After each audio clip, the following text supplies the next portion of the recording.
Hi everyone, thank you so much for tuning in to Watch Girls A to Z. If you've never seen this show before, I am Zoe Abelson. This is Elena Lackman.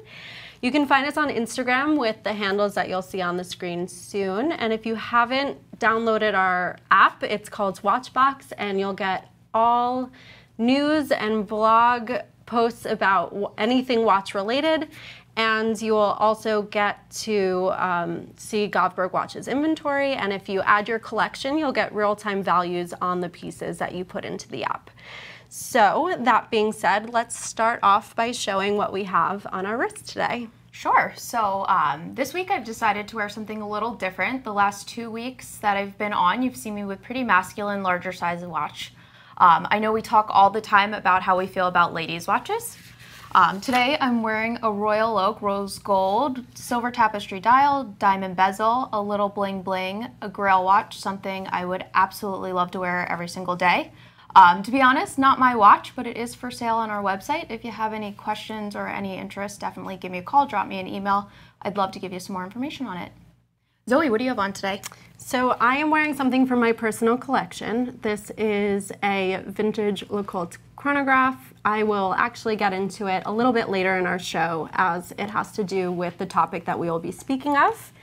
And that being said, Elena, what are we discussing today? Sure. So over the last couple weeks since we've last been on, we've gotten a lot of questions about collecting and the act of collecting, what kind of collectors we deal with on a daily basis in our sales positions at Govberg. So we thought it would be interesting to explore building a collection from the beginning. So today we're going to discuss what it would be like for us to build our collections with 4 individual pieces. We've picked 4 different styles: a sport model, a casual model, a dress model, and a vintage model. And we're going to go through and explain why we picked those pieces and why we think they would be good for you guys as well. And also to mention, so we are picking these 4 different watches and you only have $30,000 to spend. We think, obviously that's relative if you think that's a lot of money for building a collection or not a lot of money or a lot of money for building a collection, but we thought that would be a fair amount to devote to starting a collection based on the 4 favorites that you would want in your collection at the beginning. So just want to say, firstly, hi to all the viewers. Captain Z says, nice AP, Elena. Hello to our viewers from London, the Netherlands, and Scotland. Tom P says hi, so hello. It's always great to see our international viewers as well as our local viewers. It's really fun to see that. So let's begin with our first question. Yeah, so something we thought we would talk about a little bit is about why do people collect? There's all sorts of collectors out there. Every day we deal with people that collect watches for all different reasons. You have people, you know, that buy and sell watches as a hobby. It's something fun they do, almost like a gamble. They like the act of doing the deal. There's people that buy watches for investments, you know, particularly expensive Pateks and whatnot that they're buying and putting away in a safe, leaving for the next generation or hoping to make some money on it later on. We have, you know, the kind of guy that just wants to wear something a little flashy and be recognized, you know, rocking his Richard Mille or Hublot or something, AP along those lines. All different type of collectors. And again, we deal with them every single day, and there's all sorts of different reasons people collect. So Zoe, why do you collect? Well, on that note, I also have a lot of collectors that I see asking about watches that they think would be good family heirlooms. So they buy today knowing that they're going to pass it down to their children. I love that. I have been passed down a couple watches, and those are my most special pieces. They may not be the most valuable, but to me, they definitely are. Why do I collect? I collect based on classics. So my first watches that I really were looking for were classics that I think have changed the watch industry and kind of set the mark and paved the way. So not all of the classics that you immediately think of I can afford, so I don't necessarily have that collection that I want yet, but I definitely have a few pieces that I would love to share today, and a couple of them are some of the picks for one of the casual pieces, one of the vintage pieces, and then the other 2 categories, the sports and the dress, are pieces that I want to have in my collection. Why do you collect? Sure. So I'm a little different. I like the act of, collecting watches for a multitude of reasons. And I think each watch you have sort of serves a different purpose. For example, a casual watch, I want it to be something that every day I'm just excited to put on. It doesn't need to be the most expensive watch. It doesn't need to be, something really special, but I want it to be something that every day when I put it on, I'm excited to put it on and wear it. For a dress watch, it's something really different. I see a dress watch as being something that should be an investment and something that is special, and I should, be excited for that special moment when I get to pull it out and wear it to a wedding or something that's not every day. So I think the act of collecting for me is less, it's finding the perfect piece that's suited to the perfect situation. And I like the act of researching, trying things on. I'm also somebody that likes to wear things that are practical. For example, I don't do great wearing a bracelet watch at work. It scratches my computer, it scratches the watches. So for me, a casual everyday watch is definitely something that I, would want to strap for. So I think I'm a kind of practical collector in that I'm looking for the right piece for the right moment. And the act of collecting is really fun. I am somebody that's, worked on platforms for years. I've been involved with eBay, Chrono24, so I like that. I like searching them out, looking for the right piece, looking for a right price, looking for the right condition, box and paper. So it's a little bit about the game and a little about finding the right piece. So Zoe, why don't we start talking about the pieces that we actually picked, and we can start with the casual line. Yeah, I think that's the easiest place to start. So casual, what comes to mind? Again, classics, a Rolex Datejust. I just recently sold one. It's a Rolex Datejust 1601. It was silver dial, stainless steel, a great everyday piece. It literally goes with everything. It could even be a dress watch. But for me, this was my casual watch piece. It has creamy lume plots, which just shows the beautiful aging of this watch. And yeah, this is immediately, it was no question. I had a couple of other watches going back and forth for the other categories, but for my casual watch, this was it. This is what I think of when I think of casual. I personally have a Rolex Datejust with a blue dial and Roman numerals, which is a little bit funkier, a little bit different. This, to me, is a great casual everyday watch. As I mentioned, it goes with everything. So for my casual watch, something pretty different than Zoe. I picked a Hublot Classic Fusion Titanium. This particular piece that I have here is a little larger. They do make this in a variation of sizes. I'd probably personally go with a 38 just because it would fit my wrist the best, but they make a big variation. The reason I picked this watch is, first of all, I'm a huge Hublot fan. Everybody, teases me a little bit about it, but I love Hublot. I think they're an innovative company. I think they do a really classic, cool design. And this particular piece is titanium, so it's really lightweight. And if I'm going to be wearing something every day, I don't want something heavy that's going to wear me down. As I also mentioned, I don't like to wear a bracelet at work. It destroys my computer and it destroys the watch. So I happen to really like this Hublot gummy strap. It has the alligator finish on the outside and the rubber on the inside. So it's practical in the summer months when your wrist gets a little sweaty. It's there to sort of protect the straps.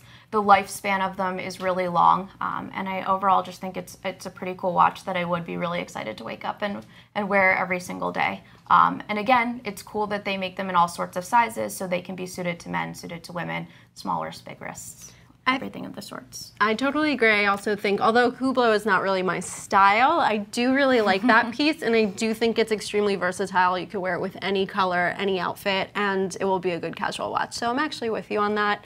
Again, not my pick, but I like it. Yeah, and you know what? The practicality of it as well. It has a date, which for me, I love a watch like the Daytona. It'd be fantastic.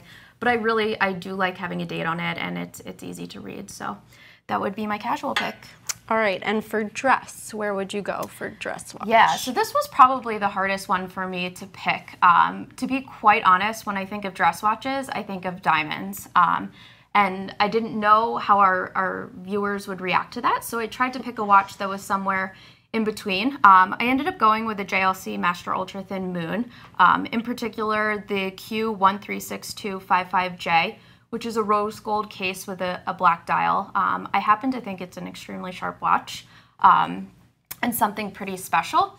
The reason that I picked JLC for the dress watch is because it's sort of the best combination of mechanics and look. It's what I spent the most money on in my $30,000. I'd say you could get one somewhere between $12,000 and $13,000 pre-owned. So I picked it and put most of my money into that because it's something that I would want to keep forever, and because it's something that it's special and I'm wearing it to special events. I figured that would be a good place to put the money. You know, it sits in the safe most of the time, and then sometimes you get to take it out and rock it for a special occasion. I also think, again, for your money, having a complication for a special event is pretty special, and the moon phase on it is something I happen to love. What did you choose? So I also want to mention that the Rolex Datejust that I mentioned for my casual watch, I know we're tallying up to make sure that you only spend $30,000, and I just reached below that mark with the watches that I picked. It was really hard. But so that Datejust that I mentioned before, the 1601, you can usually get for around $2,500 to $3,000, depending on if it has the original box and papers and the condition of it. So that's where I spent kind of a conservative amount of money. My dress piece, I actually have this piece that we have in our pre-owned inventory. It is a JLC Grand Reverso Duoface Blue. I think it's an extremely sharp looking watch. It's beautiful. It's quintessential for a dress piece. Now, it's funny because they originally were designed for sport, for polo, but I think it's really paved the way in being a classic dress watch.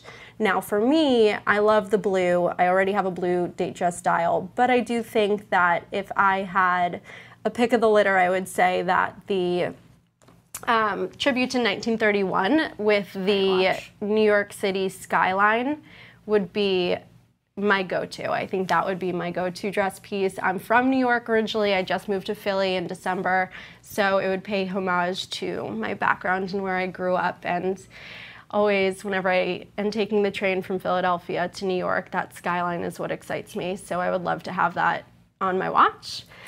And I believe the retail on that originally was $9,200. You can probably get it for cheaper on the secondary market.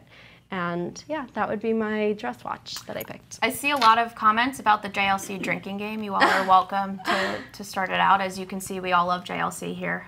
It's an incredible brand, and obviously Zoe and I both think so since we picked those for our dress watches. Yeah, that's really interesting. That I think that says a lot that we both, when we thought of dress watches, we both went JLC. Yeah. And you know what, Zoe, I think you made a great choice on the Reverso. I see a lot of people that come in and they're buying Reversos for special occasions. I actually have a really good friend that's getting married in about a year, and he came in early just to pick out the right watch, and he's going to be wearing a Reverso with a navy strap for his wedding, and it's going to look pretty sharp with a navy suit. So great choice. Thank you. Next, we have up sport. Again, for me, this was a pretty easy thing to choose. I saw some comments a little earlier on about how there's definitely going to be a Submariner mentioned, and yes, here is the Submariner. I picked a Rolex ceramic Submariner, a contemporary piece. As I've mentioned a couple times in our show, I generally gravitate towards contemporary pieces. I think it's the aesthetic of them, just how they're built out these days. I really love it. I will say a Submariner has always been a watch that's in my world. My dad bought one for himself after he finished dental school in the 70s, and he still wears it every single day, keeps incredible time.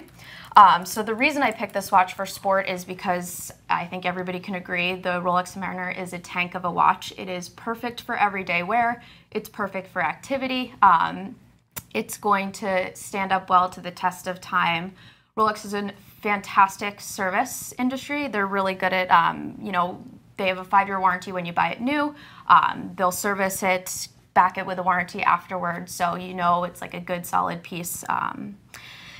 Yeah, and from a value standpoint as well, I don't think there's anything better out there than a Rolex. You know, from the vintage market, which I'm sure Zoe can talk about, you know, you see ones that have dots and this and that, and they're worth bajillions of dollars. And then even just the ceramic ones, they hold up their value really well over time. So that is my pick for the sport. And Zoe, what did you decide on? I thought immediately, Submariner or Daytona. Daytona for me would be where I would start, just because it's the quintessential sports watch. I think that the 116520, although a little bit less sought after now that the new ceramic bezel is out, it's still a really, really wonderful piece. This is one that we currently have for pre-owned. You can usually get them for around $11,500 to $2,000, again, based on if it has box and papers and the condition. This is just a piece that screams sports watch to me, and this was my pick. You definitely can't go wrong with a Daytona. The only thing I'll say is it's tough, again, for me for a sports watch to not have a date, but obviously you then get the chrono function, which is a nice function to have on a sports watch. And I happen to love the steel Daytona. I mean, I think it's classic, will never go out of style. Yeah. It's a great choice. I think if I had to pick for the older model, the 116520, I would pick a white dial, but for the newer, the black ceramic, I think similar to the black dial, black bezel on the Submariner, the black dial Daytona for the newer piece is so sharp. And some people like the white dial because it kind of pays homage to the Paul Newman. But I love the black dial, black bezel, new Daytona. That would be where I would go if I was going in that direction. Sure. So before we jump into the vintage watch, why don't we take a look at the comments people are making, see if we can answer any questions so far. So we have one gentleman who keeps pointing out that there's no love for the Blancpain 50 Fathoms. What do you think about the watch? It's funny. I actually almost wore a Bath Escape on the show today and decided against it. Again, I just wanted a little bling today. I like the Blancpain 50 Fathoms. To me, it's a little bulky, and I don't know. I don't love the bezel on it, but I don't know. It's not the watch I would choose, but I think it's a nice piece.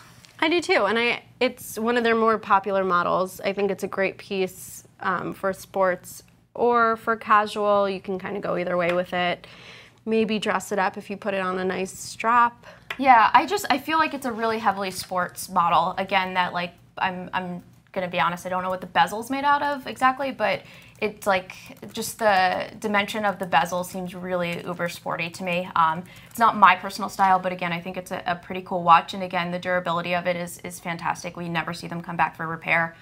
They seem to hold up really well in everyday wear and sports and whatnot. Yeah, let's see what else. So there's a gentleman who said that this feels contrived, that we just don't feel honest, but this is who we are. This is our styles. We're very different. You're gonna see we're not gonna agree on a lot of things, and we are honest. And a lot of the pieces that I picked for these 4 different categories are watches that I personally own, and that's why I'm showcasing them. So this is our honest opinions. We're very passionate about watches. We work in the industry, but you'll see that if you follow us on Instagram, it's also a part of our outside lives outside of work.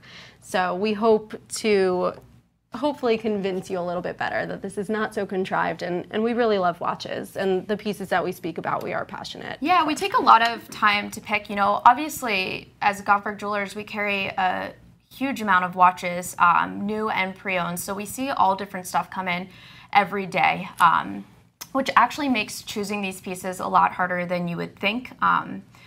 But they're definitely pieces that are authentic. I'm very much considering buying this watch in the smaller size. I think it's, again, the perfect piece for every day. It's something that's really me. If you talk to my friends, if you talk to my colleagues, everybody would say, you know, that's a great piece for her. So we are being honest about our choices. They're not biased in any way. We are going through our inventory and picking things that we really like and really want to show you and give you more information on. So. And that's completely true. So I started working for Goldberg Jewelers in December, and I got to work alongside Elena. I learned a lot from her. But one of the things that I learned immediately is that she loves Hublot. And I was a little shocked by that. It's not everybody's watch brand, but it is mine. And when you think of Hublot, you don't think of every rainy day you will see me with my Hublot baseball hat on. Everybody else has different things. I wear my Hublot hat every rainy day. Totally true. Whenever it's raining outside, Elena walks in with her Hublot hat, and it's always Yeah, it's the only time I wear a baseball hat, so it's when it's raining. So, all right, so the final category we have is vintage. Zoe, this is your thing, so why don't you tell us what you picked first? This was definitely the hardest pick for me. I wanted to go Calatrava, Patek 96, just because it's so classic. And again, my theme for collecting would be classics before I go anywhere crazy. Now, one piece that, in my background, I used to work in the auction house. And what I did see is that a lot of the smaller brands or steel vintage chronographs really didn't get the love that they deserved. They're really well made, really good looking, and they just weren't selling as high as, you know, modern watches. So one of the things that I set out for was a good looking vintage Lecoultre chronograph, and I found one on Instagram one day. I pulled the trigger immediately. I contacted him. I said, I need that watch. Got a really good deal on it. It's currently on my wrist. You'll see it if you follow me on Instagram. All the time as I travel. It's also an amazing everyday watch. So this piece is circa 1950s, 1960s. It is powered by a Valjoux 72 movement, which is probably the most recognizable manual wind vintage chronograph movements. It was also in the Daytonas from the 1950s. And the way that you can tell that it's a Valjoux 72 movement, it's really interesting. So you'll see, I don't know if you can zoom in anymore, but there's a difference in the spacing between the top pusher and the bottom pusher. So the top pusher has a little bit more of a gap, or a smaller gap, I'm sorry, than the bottom pusher compared in the alignment to the crown. So that's kind of how you can see if you're getting a Valjoux 72 movement. And again, I go for classic, so this was a piece that I fell in love with immediately. I had to have it. I changed the strap, and I get so many compliments on it. So this would be my pick for a vintage watch. You can probably find it around $3,500, although I'll tell you I got it for a much better price. Vintage was also a tough one for me, not the same reason as Zoe, but because I don't know a huge amount about vintage, and again, it's something I don't generally gravitate towards. But if I had to pick a vintage watch, I think I would probably go with like a Cartier Tank Louis, a gold piece. To me, when I think about vintage, I feel like it's a conversation starter, and Cartier is obviously an easily recognizable watch. So for my friends, particularly women that are getting into watches these days, they generally go with Cartier. As somebody that's been in the industry and knows watches, it may not be my first pick for a contemporary piece, but I think vintage would be pretty cool. Something cool about Cartier is that you can change the straps up pretty easily, so you could put a whole multitude of straps on pieces like this. You could do something brown, you could do something blue, you could really mix it up. And again, I think it's a good conversation starter. When I see somebody wearing a Cartier, I understand that they're interested in watches. They may not know the whole world about watches, but it's definitely a good way to get the conversation started. And you know, it's generally a lot for women. It's one of the first nice watches they get. So it's a good entry level into the whole watch world. So again, vintage is not my thing, but I would probably go with a vintage Cartier.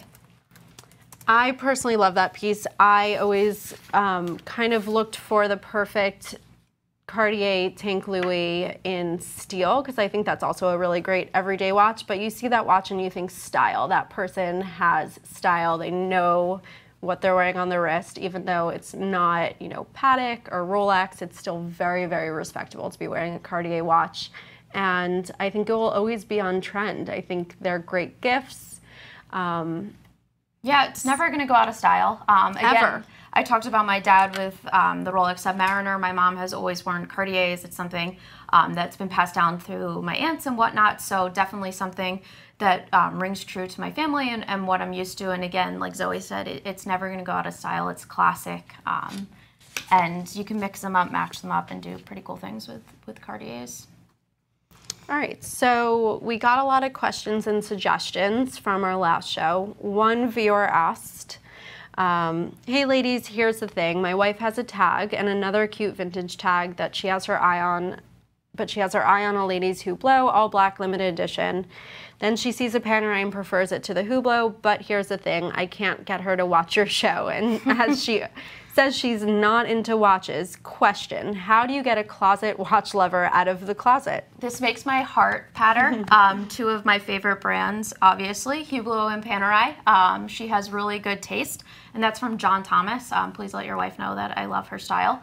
I think it's a hard question. How do you get somebody that loves watches? I think most of the people we deal with outwardly love watches and want to call us and talk to us all day. They're sending us emails.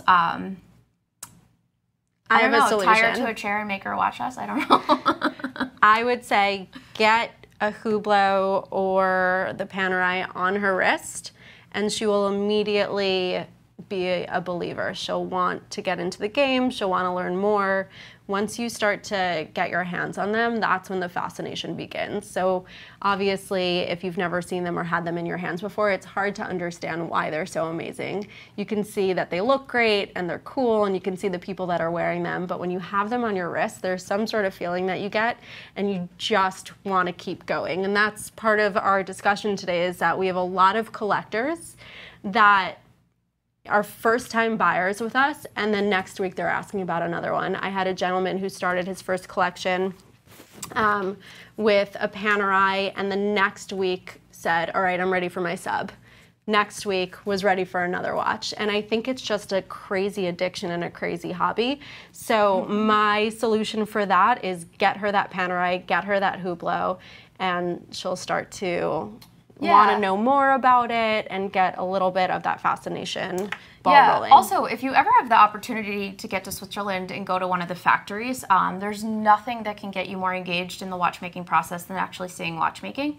I was pretty lucky. I got to go to the AP factory a couple summers ago, and it was one of the most incredible things ever. You can't even imagine what goes into these watches until you see these watchmakers, you know, with these tiny little screws and hand finishing the edges of the screws, and it's incredible. So if you can get yourself to a factory and you can bring her, I think that's one way to get her in. And like Zoe said, getting the watch on your wrist and engaging her in the process of buying.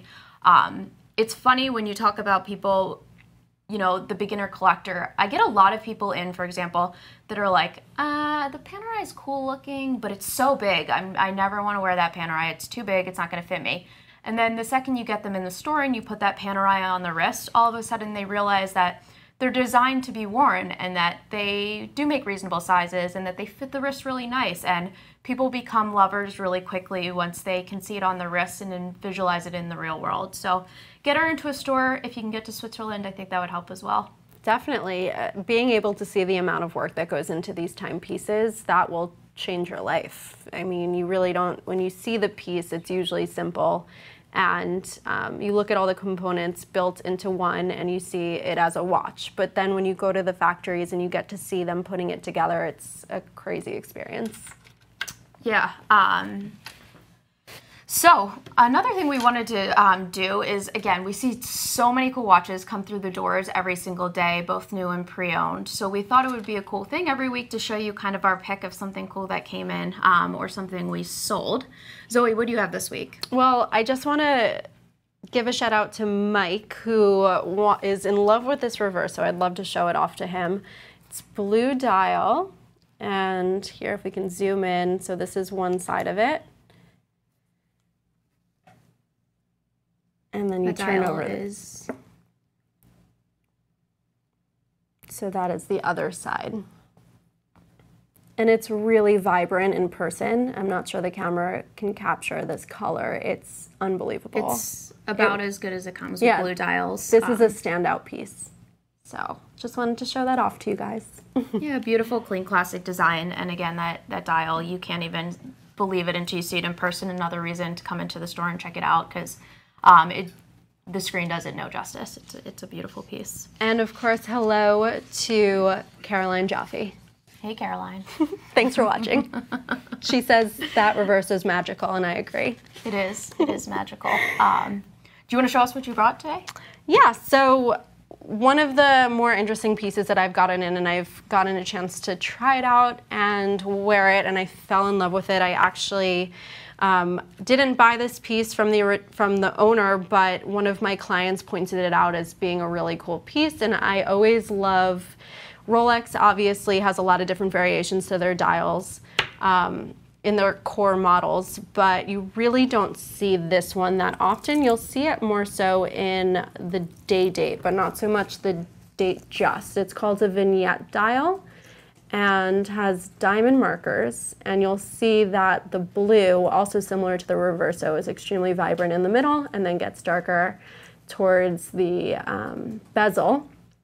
And you really just don't see this often. I think it has a great look with the two-tone. It kind of gives it a more up-to-date style. Sometimes two-tone can look a little bit 80s, or it kind of reminds me of my dad because he has a two-tone Datejust. But this is a pleasant change to a very, very classic style. So that's pretty funky. This is a piece that I would choose as the most interesting piece that I've come across this week. Awesome, love that piece. So today's my AP day, again wearing one on my wrist, and I brought this beauty. One of our sales guys, who I think a lot of you probably met last week, David, took this in. This is the Pride of Argentina. It is a limited edition of 100 pieces, steel and titanium, and it is just about as good as it comes. Blue dial, rose gold markers, blue hornback strap, deployment buckle, just a really knockout piece. AP obviously is known, they do a lot of limited editions. This is the first time in 7 years I've ever seen this watch come through the doors, and the interest in it has been huge. We had all of our guys huddled around looking at it. Just a really cool limited edition, sleek looking piece. And I think the color combo of rose gold and blue is pretty unique and something pretty special. So yeah, this is my pick this week. Really interesting. I think blue dials right now is a big trend. You see that Lange just put out their collection with the blue dials, and I have always gravitated towards blue dial watches. I'm not sure why, but more so than black. I just think that blue is a little bit more interesting, and there are so many different shades of blue that you can really go crazy and even get a ton of different blue watches, and you're not going to feel like you're bored of a blue dial. Yeah, it's actually kind of crazy. If you look at all of these pieces that are just sitting here today, Zoe, between the two of us, we have 3 different blue dials, and just completely different. Blue dials are not for everybody, but I happen to be with Zoe. I think it's something a little bit special, and something to really make your watch pop. It looks nice with brown, it looks nice with black. I'm a big fan of the blue dials, and I guess it's just a coincidence that we ended up with 3 here Absolutely. on our pad. Yeah, we actually just got in a pre-owned, it's a boutique-only JLC Memovox with this blue dial. I think it just went up on our website in the last day or two. Just did, and we all were drooling over it. It is an amazing piece. And there you go, you can take a few more shots because we just said JLC a bunch of times, but we love this piece. We're gonna have some drunk people watching us That's tonight. good. I'd rather you guys be drunk so you're not critical. Yeah. That being said, I think we have discussed all that we wanted to discuss today. This has been a really, really fun, guys, and thank you so much for tuning in and chatting with us. We'd love to hear more feedback about what you'd like to see on the show. And yeah, keep sending in questions, keep sending us emails. We'd love to get them every single day. If you have any questions on any of these pieces, I believe every single thing on here is available for sale. Some are new, some are pre-owned, but I'm happy to answer any questions. You can also check out our website where we have a lot of these pieces posted. So drop us some emails, and we look forward to seeing you again in 2 weeks. Thanks for watching Watch Girls A to Z. Thank you.